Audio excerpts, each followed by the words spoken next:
Hello everyone. आज के इस वीडियो सेशन में हम बात करेंगे कॉन्स्टिट्यूशन ऑफ इंडिया के बारे में कि क्या क्या चीज़ें हैं, इससे कौन से इंपॉर्टेंट क्वेश्चन बनने वाले हैं।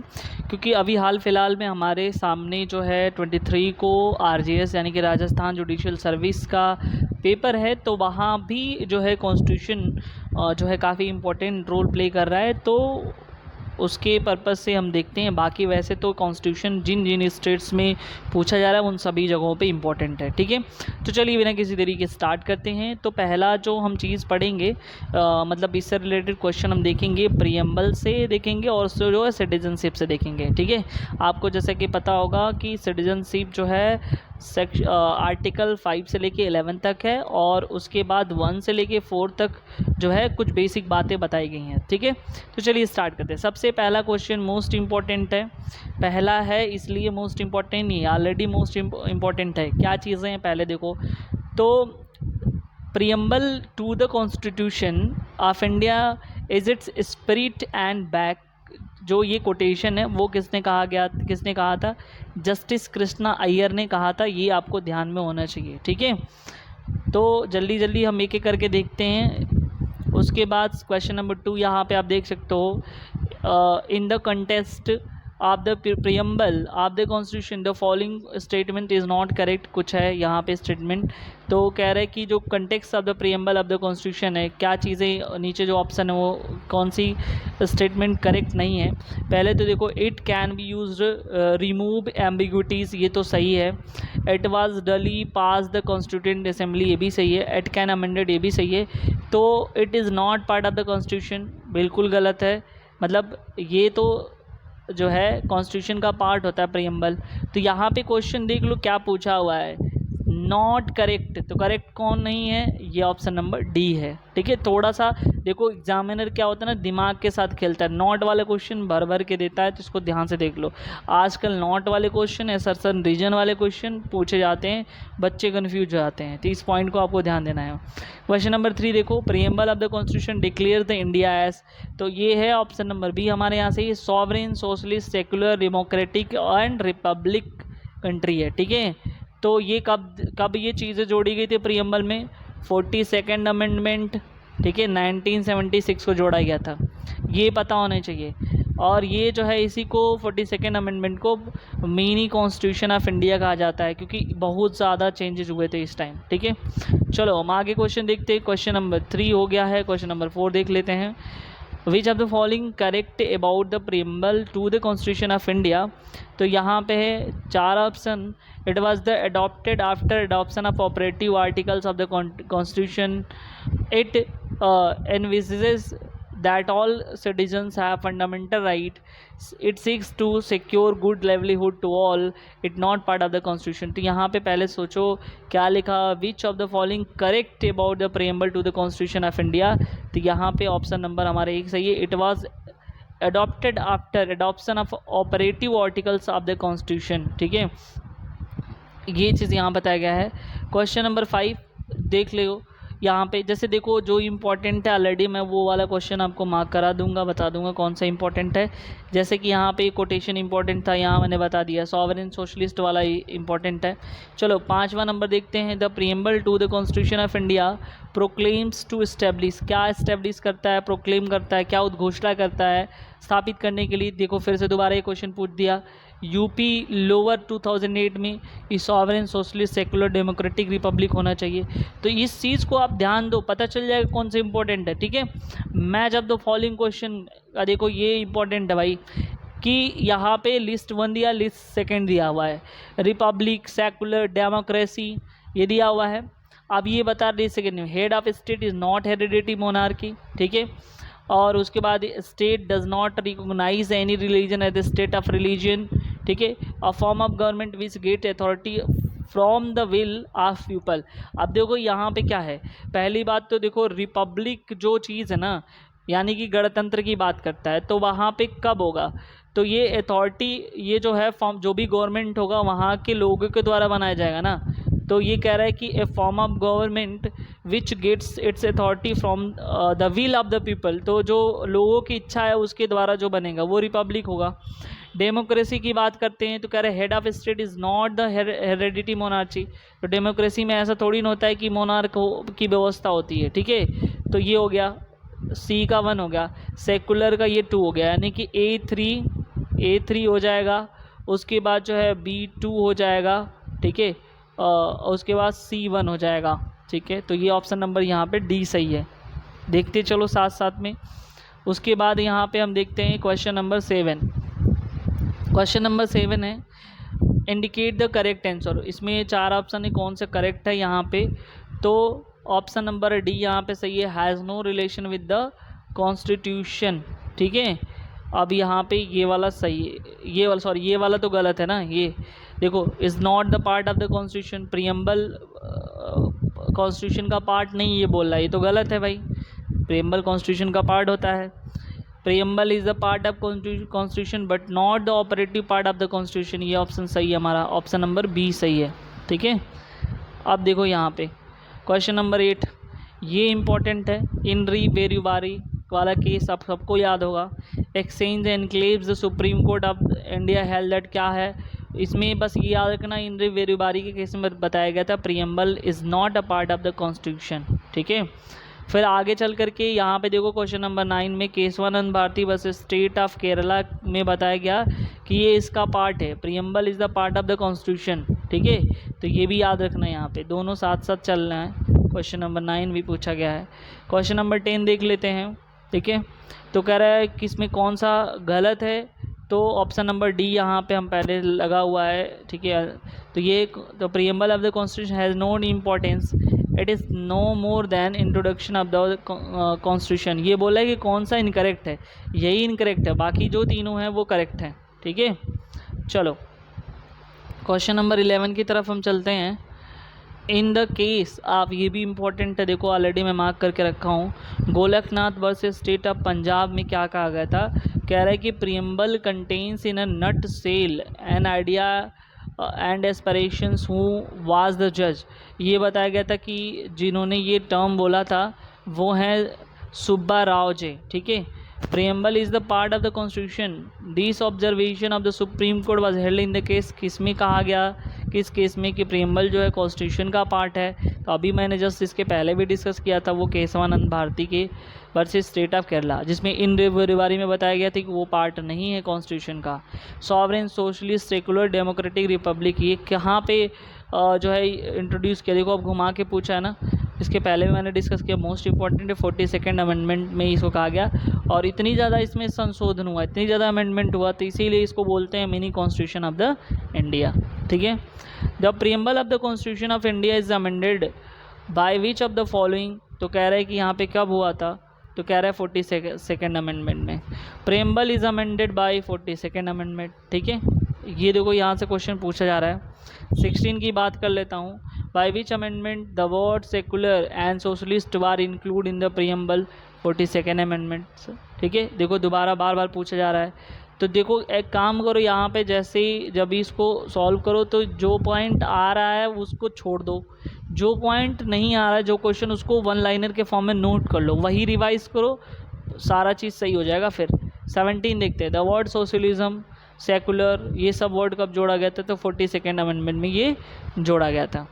18 की बात कर लेते हैं। We the people of India having the solemnity resolve the constitute India into the sovereign socialist, वही बात है 42nd अमेंडमेंट में। The word secular preamble constitution कब जोड़ा गया था, इसमें देखो सेकुलर का क्या मतलब है कि कोई भी राज्य का कोई स्पेशल धर्म नहीं होगा, सभी धर्मों को वो इक्वली ट्रीट करेगा। ये दोनों ऑप्शन सही है, बोथ है ए एंड बी, ठीक है। मोस्ट इंपॉर्टेंट है, ध्यान देना, ठीक है। अधिकतर लोग जो है कंफ्यूज जाते हैं ऐसे क्वेश्चन में। Preamble of the constitution was amended and word sovereign socialist, ये कब जोड़ा गया, फिर से क्वेश्चन आ गया 42nd अमेंडमेंट में। Preamble of the constitution of India, ये चीज़ फिर से सोशलिस्ट इनकॉर्पोरेटेड, ठीक है, 42nd अमेंडमेंट, ये पता चल जाएगा क्वेश्चन, एक बार थोड़ा सा रिकॉल कर लोगे तो। 22 देखते हैं।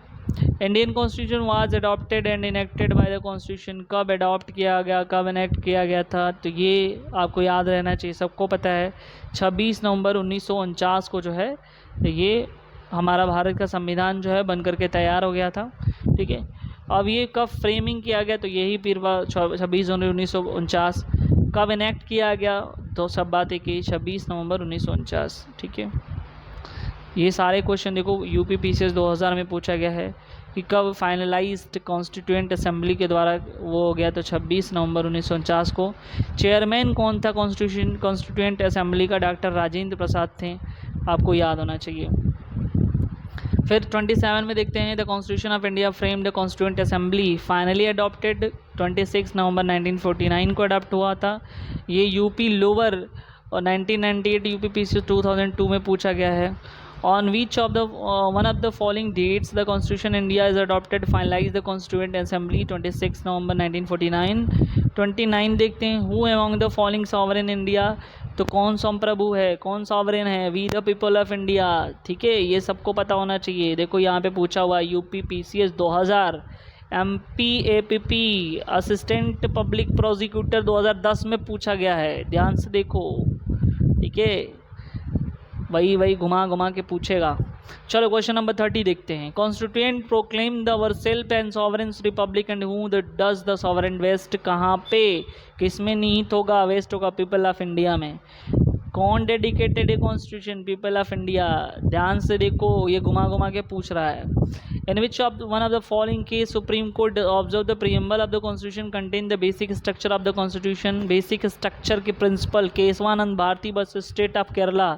मोस्ट इंपॉर्टेंट आप सबको पता होना चाहिए। ठीक है, अब देखो यहाँ पे हम आगे डिस्कस करते हैं। ठीक है, एक क्वेश्चन यहाँ पर, again which of following cases did the supreme court that with preamble constitution part of the basic structure, इसमें किस में बताया गया था, SR Bommai versus union of India के केस में। ठीक है, 34 देखते हैं, preamble of the constitution of India क्या करता है, is not of the part of constitution, ये गलत है, पार्ट होता है उसका। Indicate the objective to be achieved, ये भी गलत है। ऑप्शन नंबर सी सही है, indicate the source from which the constitution devise the authority. ठीक है, 35 नंबर क्वेश्चन देखते हैं, 35 number question, one is which one of the following does not find the place of the preamble of the constitution, तो कह रहा है कि economic justice, dignity of the individual, liberty of citizen, education for all, तो कह रहे हैं यहाँ पे जो है नहीं है प्रीएम्बल में। ठीक है, अब देखो बाकी सारे चीज़ देखो, प्रीएम्बल अगर पढ़ोगे तो वहाँ पे इकोनॉमिक जस्टिस की बात करी है, डिग्निटी की बात करी, लिबर्टी एंड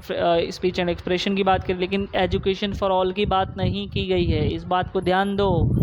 ठीक है, उसके बाद हम बात करते हैं अगले जो पॉइंट है, क्वेश्चन नंबर जो है 36 के बारे में, विच of the following is not the way of termination of citizenship, तो ये तो अभी आगे आएगा, मतलब यही पहले ही दे दिया है। वैसे ये सिटीजनशिप से रिलेटेड क्वेश्चन है, तो यहाँ से 5 से लेके आर्टिकल 5 से लेके 11 तक के क्वेश्चन यहाँ पे मिलेंगे आपको, जो अब तक एग्जाम में पूछे गए हैं। ठीक है, तो वैसे तो ये सारे by renunciation, by acquisition, by the deprivation, ये सब तरीके होते हैं सिटीजनशिप को टर्मिनेट करने के लिए, मतलब छोड़ देने के लिए। ठीक है, त्याग देने के लिए। ठीक है, लेकिन the two journey of the another state few month, अब मान लो हम किसी दूसरे स्टेट में घूमने चले गए, तो इसका क्या मतलब है, मेरी नागरिकता खत्म हो जाएगी, बिल्कुल गलत बात है। तो ऑप्शन नंबर यहाँ पे सी सही है। ठीक है, चलो अभी स्टार्ट करते हैं कैरेक्टरिस्टिक्स कुछ कॉन्स्टिट्यूशन के, वहाँ से हम देख लेते हैं क्या चीज़ें बता रहा है भाई। विच one of the following is considered supreme source of law, तो कॉन्स्टिट्यूशन ऑफ इंडिया ही सबसे सर्वोच्च है, याद रखना, ये सबको पता है। देखो यूपी पीसीएस 2015 में पूछा गया क्वेश्चन है। द 38 नंबर देखते हैं, who amongst the following made up the statement that the Indian constitution establishes a system of government which is the almost quasi federal, किसने बताया था क्वासी फेडरल होगा, तो याद रखना केसी, के फॉर क्वासी, के फॉर केसी, ऐसे याद रखना। केसी वेयर ने बताया था, कुछ ट्रिक लगाओ, बुद्धि लगाओ, ठीक है, तभी होगा।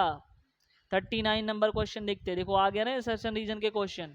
एसर्शन यहाँ पे रीजन पहले देखोगे, जब भी ऐसे क्वेश्चन सॉल्व करना होता है तो रीजन देख करके फिर उसका वो ढूंढो क्या है।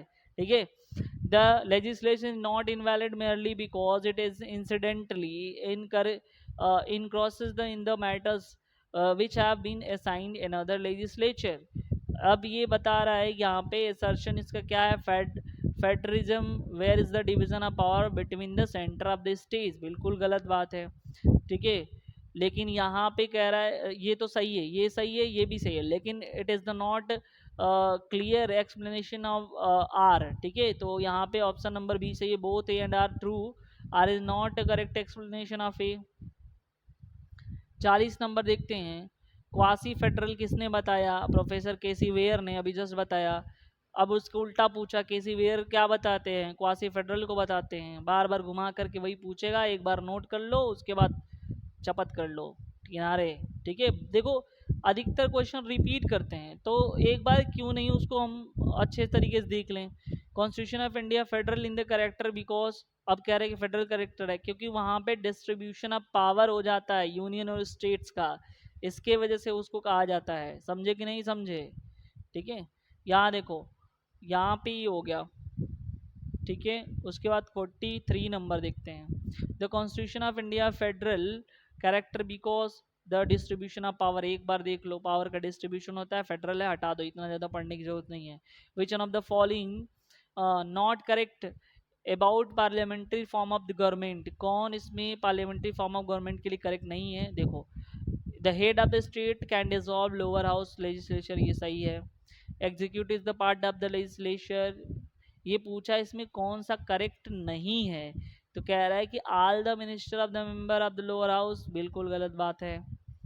ठीक है, 45 देखते हैं, Indian constitution provide the unitary state with subsidiary federal features rather than federal state with subsidiary unitary features, ये किसने कहा था? केसी वेयर ने कहा था। ठीक है, फेडरलिज्म की बात जैसे देखो, इतना ज़्यादा पढ़ने की जरूरत नहीं, केसी वेयर को मार के चले आना, मतलब केसी वेयर को नहीं, उनके क्वेश्चन जहाँ भी उनका नाम रहेगा उसको वो कर देना। ठीक है, क्वेश्चन नंबर 46, कौन इसमें बोल रहा है कि सैलेंट फीचर है कॉन्स्टिट्यूशन ऑफ इंडिया का? तो कह रहा है कि हाँ भाई, जुडिशरी सैलेंट फीचर है, कॉमिटेड जुडिशरी, बाकी सब तो है ही। कह रहा है कि consider the following statement unwritten constitution, written constitution largely based government of India. तो पहली बात तो रिटन कॉन्स्टिट्यूशन है, दूसरी बात जो है अधिकतर चीज़ें 1935 गवर्नमेंट ऑफ इंडिया से लिया गया है, तो दोनों ऑप्शन सही है, ऑप्शन नंबर बी 2 3। 48 देखते हैं, which one of the following is not a silent feature, कह रहा है डुअल सिटीजनशिप जो है साइलेंट फीचर नहीं है, बाकी देखो सारा है। लार्जेस्ट कॉन्स्टिट्यूशन है, पार्लियामेंट्री फॉर्म ऑफ गवर्नमेंट है, इंडिपेंडेंस ऑफ जुडिशरी है, तो जो नहीं है वो है डुअल सिटीजनशिप। 49 की बात कर लेते हैं, कितने आर्टिकल्स हैं?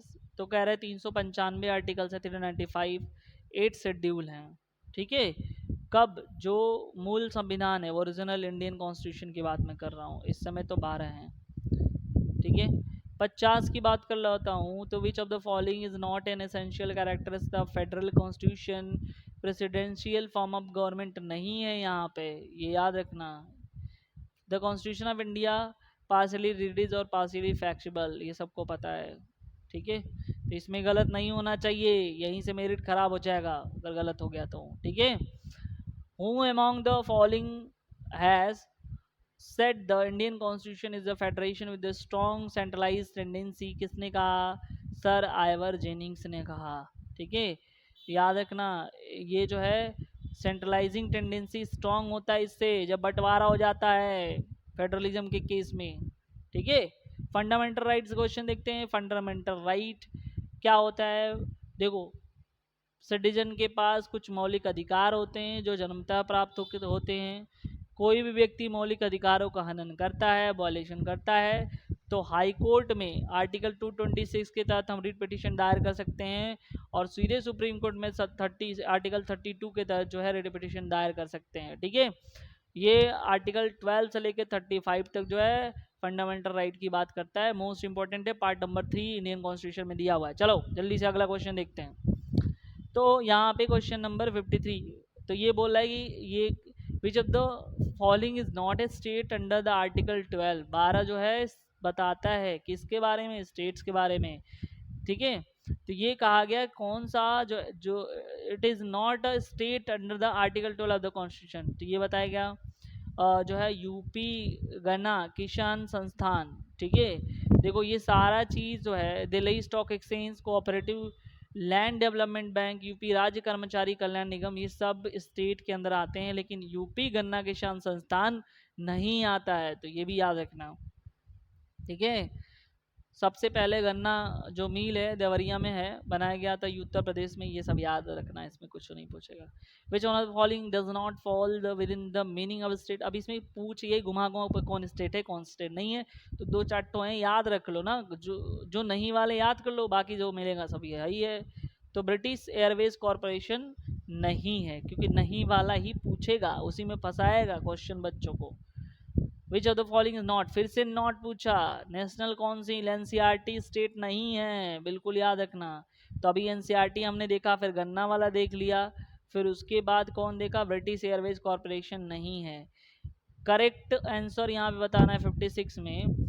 तो ये बोल रहा है कि जो स्टेट है आर्टिकल 12, तो कहाँ पे, तो पार्ट 3 और पार्ट 4 ऑफ द कॉन्स्टिट्यूशन दोनों पे जो है ये कह रहा है कि यहाँ पे डिफाइन होगा, वहाँ पे लगेगा। ठीक है।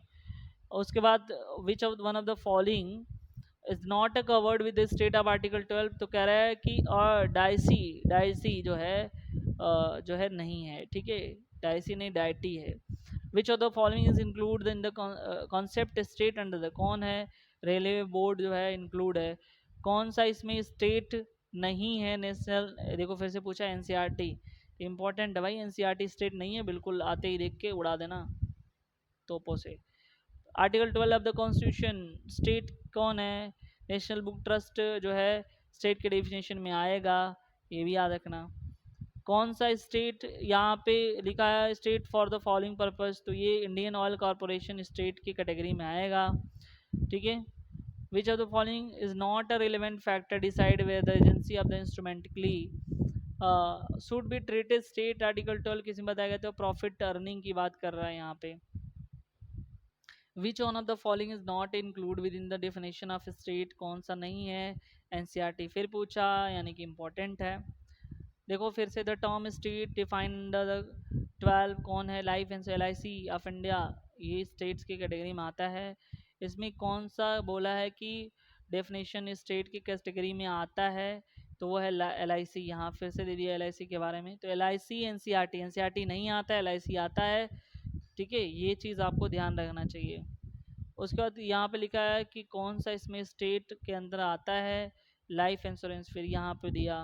ठीक है। 67 कह रहा है कि लाइट ऑफ डेफिनेशन स्टेट कौन सा नहीं है, तो Indian Institute of Constitution and Parliamentary Affairs नहीं आता है। In which of the one of the following cases Supreme Court held establishment management educational institution, ये बता रहा है TMA Pai Foundation state of Karnataka. No person has fundamental right, तो ये जो है approaches the High Court for the enforcement of fundamental right की बात करता है। ठीक है। Which of the following right is not available to the Indian citizen is the fundamental right, तो इसमें सब है इंक्लूड है, लेकिन राइट टू प्रॉपर्टी नहीं है। कौन सा इसमें फंडामेंटल राइट नहीं है, right to strike fundamental right नहीं है। ठीक है, सीधे सीधे यही सब देख लो। Infringement fundamental right, Supreme Court refuse to get a relief, तो यहाँ पे रेस जुडिकाटा जो है, अगर देखो इससे संबंधित प्रावधान जो है सेक्शन 11 CPC में है और कॉन्स्टिट्यूशन में आर्टिकल 20 क्लॉज 1 में है, तो इस चीज़ को ध्यान दो। डॉक्ट्रिन ऑफ एक्लिप्स क्या है, to all laws pre constitutional as well as post constitutional. ठीक है, ये बता रहा है। In which of the one of the following cases is not held the Supreme Court of the fundamental rights cannot be waived, all of the above, सब में ये बताया गया है। Behram Khurshid Pesikaka versus state of Bombay, Basheshar Nath versus income tax commissioner, उसके बाद जो है ओलिगा टेलिस जो है Bombay municipal, all of the above. ठीक है, तो इन सभी चीज़ों में बताया गया है। यहाँ पे हम लोग देख लेते हैं नेक्स्ट क्या है, doctrine of eclipse Bhikaji versus state of MP, doctrine of severability Romesh Thappar versus state of Madras में बताया गया है। ठीक है, बात कर लेते हैं यहाँ पे। तो लिखा हुआ है which one of the following cases relates to the doctrine of severability. ठीक है, तो ये है Romesh Thapar versus state of Madras का केस में ये बताया गया था। ठीक है, तो ये इंपॉर्टेंट आपके लिए। उसके बाद हम 76 देखते हैं, वन कैन वेब, तो ये बता रहे कि नॉन द फंडामेंटल राइट्स अपना फंडामेंटल राइट का वेब नहीं कर सकते। 77 की बात करते हैं, which one of the following doctrine is not related to article 13, doctrine of pith and substance is not related to article 13। The doctrine of जो है ये लिखा हुआ है, prospective over ruling the first involve the chief justice of Subba Rao. तो यहाँ पे जो Golaknath versus state of Punjab के मामले में बताया गया था। ये 79 इंपॉर्टेंट है। यहाँ आर्टिकल लॉज इनकंसिस्टेंट और एब्रेजिंग फंडामेंटल राइट को इनकंसिस्टेंट है, तो कौन उसको डिक्लेयर कर सकता है वाइड? आर्टिकल 13 ही वाइड करा सकता है। अगर रिगार्डिंग जुडिशियल रिव्यू, तो ये यहाँ पे कौन सा है? तो ये देख सकते हो लिखा हुआ है कौन कौन सी चीज़ें हैं। It tends to elevate the judiciary to the rank super legislature. It scope the limit the emphasize on the procedures established by law rather than due to process law। ठीक है, ऑप्शन नंबर यानी कि चारों के चारों सही हैं। ठीक है, ये which one of the following is not included in the term of law stated in the article 32 in the constitution? क्या यहाँ पे सही है? amended of the constitution, D सही है। which of the following cases related doctrine of eclipse? Most important है Bhikaji versus state of MP. Constitution of India की बात करते हैं तो कह रहा है कि अगर कोई लॉ इनकंसिस्टेंट है तो उसका क्या हाल चाल होगा? तो आर्टिकल 13(2) के तहत जो है वाइड करा दिया जा सकता है। The leading case in the doctrine eclipse, Bhikaji versus state of MP. Doctrine of eclipse रट लो, हर बार पूछा जा रहा है। ऑब्जेक्टिव आर्टिकल 13 में कह रहा है कि secures the paramountcy of the fundamental right, जो भी वायलेशन होगा इसको बचाएगा। Which one of the following, यानी कि आर्टिकल 13 जो जुडिशियल रिव्यू की भी बात करता है। Which of the following articles जो है Indian constitution provide the power of judicial review. देखो यहाँ पे आ गया article 13, power of judicial review Supreme Court ही कर सकता है और High Court, Supreme Court as well as High Court article 13 के तहत। ठीक है, 88 की बात करते हैं, the guarantee of equality before the law and respect the rule of the law in England. तो ये इन्होंने कहा था डाइसी ने। Article 14 does not encompass the protection of light and liberty की। उसके बाद 90 की बात करते हैं, article 14 permit the classification but provide the class legislation but the classification must not arbitrary. तो ये बताया गया था state of waste Bengal versus Anwar Ali Sarkar या यार 1950, सुप्रीम कोर्ट 75। ठीक है, prohibition of employment of any man under the age of 25 years and be women any part of the such premises which may be liquor or intoxicating drug consumed by the public unconstitutional। ये बताया गया था अनुज Garg versus hotel association. ठीक है, ये काफ़ी important है। किस केस में बताया गया था यहाँ पे कि supreme court uphold the law which had the prohibited person from the contesting panchayat election he had more than 2 living children. ये जो है Javed versus state of Haryana में बताया गया था। एक allow which disqualify a person more than 2 children, 2 children की अगर डिसक्वालीफाई करता है तो फिर से देखो यहाँ क्वेश्चन पूछा गया है Javed versus state of Haryana में वो किया गया था। In which case held the function of the speaker while applying the anti defection law like the tribunal and therefore open the judicial review. तो ये जो है कि होता होलोहान जा चीलू, ये कि होता होलोहान जा चीलू के बाद में ये बताया गया था, मतलब केस में बताया गया था।